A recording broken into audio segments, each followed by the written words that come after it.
할렐루야. 이 새벽에 주님을 예배하기 위해 나온 성도님들을 주님의 이름으로 축복하고 환영합니다. 함께 기도하고 찬양의 자리로 예배의 자리로 나가도록 하겠습니다. 함께 기도하겠습니다. 하나님, 저희들 이 새벽에 예배의 자리로 불러주시니 감사드립니다. 주님을 찬양하는 저희들의 마음 가운데 하늘의 은혜를 부어주시옵소서. 은혜의 빗줄기를 내리사 저희들의 메마른 심령 가운데 주의 은혜로 주의 성령으로 충만하게 채워주시옵소서. 오늘도 주님 말씀을 사모하며 나아싸우니 주의 말씀으로 저희들을 채우시고 인도하여 주셔서 오늘 하루도 주의 은혜 가운데 말씀 가운데 거하는 하루 될 수 있도록 역사하여 주시옵소서. 감사하며 예수님 이름으로 기도하옵나이다. 아멘.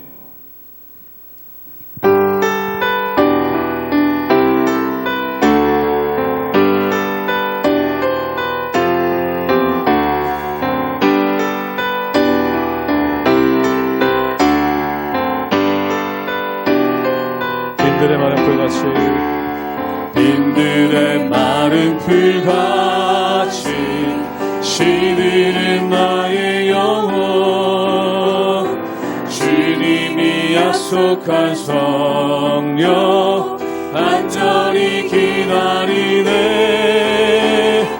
가물어 메마른 땅에 밤비를 내리시듯 성령의 남비를 부어 새 생명 주옵소서. 반가운 빗소리 들려 반가운 빗소리 들려 산천이 춤을 추네 봄비로 내리는 성령 내게도 주옵소서. 가물어 메마른 땅에 밤비를 내리시듯 성령의 남비를 부어 새 생명 주옵소서. 철 따라 우로를 내려 철 따라 우로를 내려 조목이 무성하니 갈급한 내 심령 위에 성령을 부소서. 가물어 메마른 땅에 밤비를 내리시듯 성령의 남비를 부어 새 생명 주옵소서. 참되신 사랑의 언약 참되신 사랑의 언약 어길 수 있사오. 오늘의 흡족한 은혜 오늘의 흡족한 주실 줄 믿습니다. 주실 줄 믿습니다. 가물어 메마른 땅에 밤비를 내리시듯 성령의 남비를 부어 새 생명 주옵소서. 가물어 메마른 땅에 가물어 메마른 땅에 밤비를 내리시듯 성령의 남비를 부어 새 생명 주옵소서.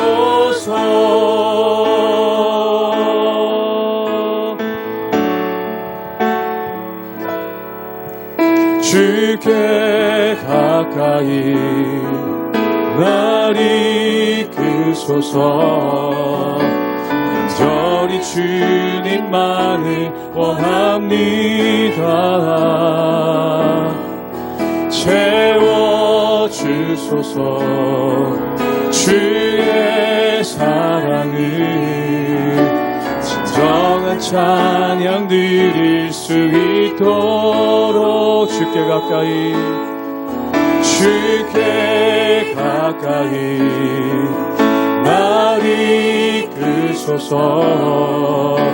간절히 주님만을 원합니다. 채워주소서.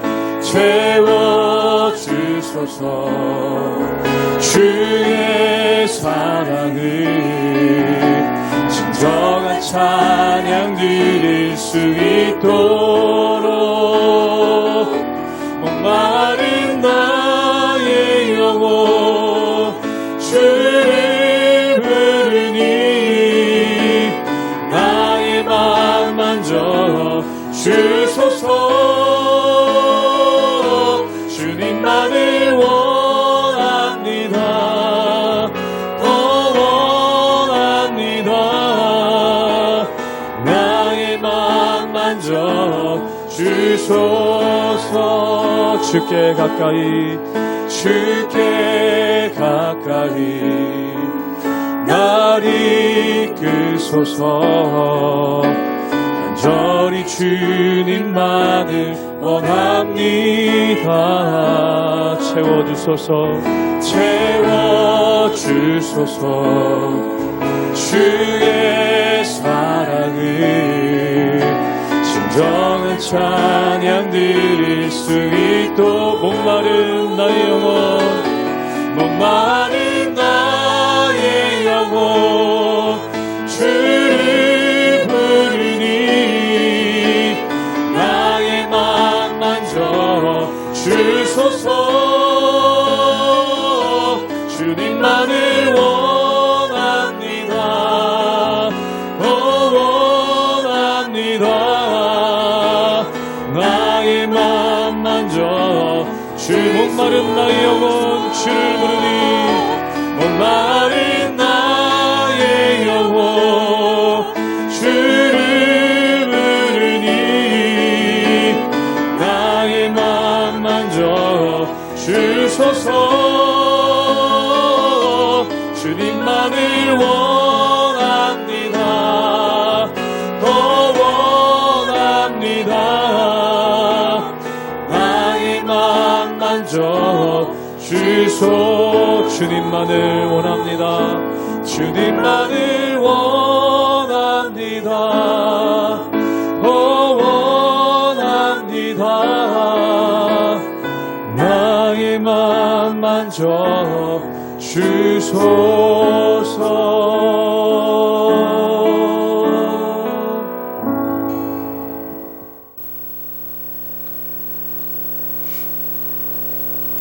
할렐루야. 우리 하나님의 은혜와 평강이 우리 성도님들 삶 가운데 날마다 가득하시기를 주님의 이름으로 축원합니다. 우리의 삶 가운데 보면은 다른 사람들과 좋은 관계를 맺기 위해서 필요한 것 중에 하나가 바로 공감이라는 것입니다. 공감의 뜻은 무엇일까요? 같은 마음을 가지고 있다는 것이죠. 즉 그 사람의 마음을 내 마음으로 여기고 또한 그 사람이 당한 처지에 대해서 내가 이해하고 또한 그것에 대해서 함께 생각하는 것, 이것이 바로 공감이라는 것입니다. 즉 다시 말해서 공감이 있을 때 온전한 위로가 있고 또한 공감이 있을 때 그 사람의 무거운 짐을 함께 져줄 수 있는 능력이 그 안에 있다라는 것입니다. 그런데 사람에게는 한계가 있죠. 그것이 뭐냐면 나는 그가 아니기 때문에 그의 상황을 100% 이해할 수 없을 때가 참 많더라는 것입니다. 우리가 흔히 얘기해서 세대 차이라는 말이 있죠. 즉 다시 말해서 아버지가 아들을 이해하지 못할 때가 있다는 겁니다. 즉 아들의 모습을 보면은 좀 더 열심히 하면 될 것 같은데 그러지 못하고, 그리고 좀 더 성실하게 살면 될 것 같은데 그러지 않는 아들의 모습이 이 아버지의 입장에선 참 답답할 때가 있죠. 사랑하는 여러분, 또한 아들의 입장에서도 마찬가지입니다. 아버지를 볼 때 자신의 처지를 조금 더 이해해주지 못하는 아버지가 굉장히 야속하고 또한 섭섭하게 느껴질 때가 굉장히 많더라는 것입니다. 아버지와 아들 서로 굉장히 사랑하는 사이죠. 근데 문제는 무엇입니까? 공감하지 못하기 때문에 사랑함에도 불구하고 그들 마음 가운데 거리가 생길 수밖에 없고 어려움이 생길 수밖에 없는 그러한 모습이 그 가운데 있더라는 것입니다. 사랑하는 여러분, 공감은 참으로 어려운 것입니다. 그 이유가 뭐냐면 나와 그가 처한 상황이 다르고 또한 그와 내가 경험한 것이 다르기 때문에 이 공감이라는 것이 참 쉽지 않은 그러한 모습이 그 가운데 있더라는 것입니다. 오늘 말씀 가운데 보면은 욥과 세 친구의 이야기가 계속 나옵니다. 그들이 서로 안 친한 사이가 아니죠. 그리고 그들이 서로 사랑하지 않는 사이가 아니라는 겁니다. 즉 친구들을 위해서 또한 이 욥을 위해서 이 친구들이 기도해주고 또한 함께 울 만큼 서로 각별한 사이라는 겁니다. 근데 서로 공감하지 못하기 때문에 결국 거기서 화가 나고 또한 공감하지 못하기 때문에 거기서 다툼이 일어나는 그러한 모습이 그 가운데 있더라는 것입니다. 사랑하는 여러분, 공감은 사람에게 너무나 한계가 명확한 것입니다. 그렇기 때문에 우리가 하나님께 간구할 수밖에 없고 하나님께 기도할 수밖에 없는 그러한 부분이 그 가운데 있더라는 것이죠. 그러므로 사랑하는 여러분, 우리가 하나님께 간구하고 기도함을 통해 공감할 수 있는 능력을 받고 또한 그것을 통해 하나님께 영광을 올려드리는, 또한 다른 사람을 잘 이해하고 온전한 관계를 이어나가는 그러한 사람이 될 수 있기를 주님의 이름으로 축원합니다. 욥기 16장 1절에서 17절 말씀입니다. 욥이 대답하여 이르되 이런 말은 내가 많이 들었나니 너희는 다 재난을 주는 위로자들이로구나. 헛된 말이 어찌 끝이 있으랴. 내가 무엇에 자극을 받아 이같이 대답하는가. 나도 너희처럼 말할 수 있나니 가령 너희 마음이 내 마음자리에 있다 하자. 나도 그럴듯한 말로 너희를 치며 너희를 향하여 머리를 흔들 수 있느니라. 그래도 입으로 너희를 강하게 하며 입술의 위로로 너희의 근심을 풀었으리라. 내가 말하여도 내 근심이 풀리지 아니하고 잠잠하여도 내 아픔이 줄어들지 않으리라. 이제 주께서 나를 피로하게 하시고 나의 온 집안을 패망하게 하셨나이다. 주께서 나를 시들게 하셨으니 이는 나를 향하여 증거를 삼심이라. 나의 파리한 모습이 일어나서 대면하여 내 앞에서 증언하리이다. 그는 진노하사 나를 찢고 적대시하시며 나를 향하여 이를 갈고 원수가 되어 날카로운 눈초리로 나를 보시고 무리들은 나를 향하여 입을 크게 벌리며 나를 모욕하여 뺨을 치며 함께 모여 나를 대적하는구나. 하나님이 나를 악인에게 넘기시며 행악자의 손에 던지셨구나. 내가 평안하더니 그가 나를 꺾으시며 내 목을 잡아 나를 부서뜨리시며 나를 세워 관역을 삼으시고 그의 화살들이 사방에서 날아와 사정없이 나를 쏘므로 그는 내 콩팥들을 꿰뚫고 그는 내 쓸개가 땅에 흘러나오게 하시는구나. 그가 나를 치고 다시 치며 용사같이 내게 달려드시니 내가 굵은 배를 꿰매어 내 피부에 덮고 내 뿔을 티끌에 더럽혔구나. 내 얼굴은 울음으로 붉었고 내 눈꺼풀에는 죽음의 그늘이 있구나. 그러나 내 손에는 포학이 없고 나의 기도는 정결하니라.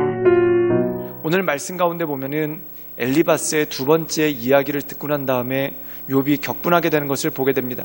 그리고 이 욥의 격분이 얼마나 큰지 이 엘리바스와 다른 친구들을 가르쳐서 뭐라고 비난을 하냐면 재난을 주는 위로자라고 얘기를 합니다. 즉 너희가 나를 위로하기는 위로하는데 재난을 주는 것 같다. 즉 너희의 말은 나에게 재난이다 라고 이야기하는 그러한 모습이 있습니다. 즉 다시 말해서 아무 말도 하지 않는 것이, 또한 아무 위로도 하지 않는 것이 차라리 나에게 더 좋을 뻔하였다라는 그러한 말이 이 가운데 나오고 있다는 것이죠. 사랑하는 여러분, 그렇다면 그 이유가 무엇이겠습니까? 우리 함께 욥기 16장 5절의 말씀을 읽도록 하겠습니다. 제가 읽겠습니다. 그래도 입으로 너희를 강하게 하며 입술의 위로로 너희 근심을 풀었으리라. 오늘 말씀 가운데 보면은 욥이 한 가지 가정을 하는데 그 가정이 뭐냐면 너희와 나의 입장이 뒤바뀌어서서 너희가 고난을 당했고 내가 위로하는 자였다면 너희들처럼 이런 식으로 말하지 않을 것이다. 그리고 만약에 내가 위로했다면 너희를 강하게 하고 내 입술의 위로로 너희의 근심을 풀었을 것이다 라고 얘기한다는 것입니다. 즉 이 말의 뜻은 무엇입니까? 내가 만약에 너희들한테 위로를 했으면 더 좋게 위로할 수 있었을 텐데 너희들은 나를 도무지 위로하지 못한다라는 그러한 비난의 뜻이 이 가운데 들어있다는 것이죠. 그리고 더 나가서 이 욥이 뭐라고 한탄을 하냐면 우리 함께 욥기 16장 10절의 말씀을 읽도록 하겠습니다. 제가 읽겠습니다. 무리들은 나를 향하여 입을 크게 벌리고 나를 모욕하며 뺨을 치며 함께 모여 나를 대적하는구나. 오늘 말씀 가운데 보면 이 친구들의 위로가 무엇과 똑같냐면 그들이 입을 벌려서 나를 모욕하였다. 그리고 나를 대적하였다. 즉 친구들의 이 대답이, 친구들의 위로가 모욕적이었고 또한 나를 대적하는 말처럼 들렸다는 겁니다. 사랑하는 여러분, 욥의 친구들, 이 사람들이 욥을 모욕하고 욥을 대적하려고 모였겠습니까? 또한 고난을 당하고 있는 욥을 놀리기 위해서 그들이 온 것이겠습니까? 그것이 아니라는 겁니다. 그럼에도 불구하고 욥이 이렇게 느꼈던 이유는 무엇입니까? 단 한 가지입니다. 바로 공감이 없기 때문에 그렇다는 겁니다. 사랑하는 여러분, 아버지가 아들을 앉혀놓고 훈계의 말을 합니다. 이것이 아들을 모욕하기 위함이겠습니까? 또는 아들을 대적하기 위함이겠습니까? 그렇지 않다라는 것이죠. 그럼에도 불구하고 아들은 그것을 좋게 듣는 것이 아니라 모욕으로 듣고 또한 대적으로 들을 때가 있다는 겁니다. 사랑하는 여러분, 그렇다면 왜 이런 오해가 생기고 왜 이런 어려움이 생길까요? 그 이유는 바로 공감의 결여에서 온다는 거죠. 사랑하는 여러분, 공감은 바로 하나님의 마음입니다. 그래서 히브리서에 보면은 하나님은 어떤 분이신가? 우리를 동정하지 못하시는 분이 아니다. 여기서 동정이란 말은 다른 말로 공감과 똑같은 뜻입니다. 즉 우리를 온전히 이해하시는 분, 우리의 마음을 가장 잘 아시는 분은 바로 하나님이시라는 것이죠. 즉 내 힘으로 상대방을 이해하려고 해서는 이해할 수가 없다는 겁니다. 하나님께서 주시는 마음을 품을 때, 또한 하나님께서 계시해 주시는 마음을 품을 때 온전함으로 그를 이해할 수 있고 공감할 수 있는 능력이 생긴다는 것이죠. 그렇기 때문에 가족들 사이에도 하나님의 은혜가 필요한 것입니다. 즉 하나님의 은혜가 임하고 하나님의 마음이 임할 때 온전함으로 공감할 수 있는 능력이 생긴다는 것이죠. 그러므로 사랑하는 여러분, 우리가 이 세상을 살아가면서 참 많은 사람들을 만나게 됩니다. 또한 가족들끼리 서로의 힘든 모습을 보고 함께 훈계하고 또한 그것에 대해서 위로할 때가 있죠. 그런데 공감하는 마음이 없다면 그것이 비난처럼 들리고 대적하는 말과 모욕처럼 들릴 수밖에 없더라는 것입니다. 그러므로 사랑하는 여러분, 날마다 하나님의 말씀 가운데 우리가 하나님께서 주신 마음을 가지고 온전한 위로자로 또한 온전한 하나님의 사람으로 설 수 있도록 날마다 기도하며 하나님의 은혜 가운데 엎드리시는 우리 모든 성도들 되시기를 주님의 이름으로 축원합니다. 함께 기도하시겠습니다. 늘 언제나 살아서 역사하신 주님, 우리 마음 가운데 공감하는 마음을 허락하여 주시옵소서. 그래야 우리의 가족들을 잘 마음 가운데 이해하며 또한 우리 가족들이 당하고 있는 그런 어려운 상황을 하나님께서 주신 은혜의 말로 위로할 수 있도록 주여 도와주시고 주님 역사하여 주옵소서. 그래야 우리가 주님의 마음을 품고 하나님의 은혜 가운데 온전한 믿음의 공동체를 이어나갈 수 있도록 주여 도와주시고 주님 역사하여 주시옵소서. 예수님의 이름으로 감사하며 기도드리옵나이다. 아멘.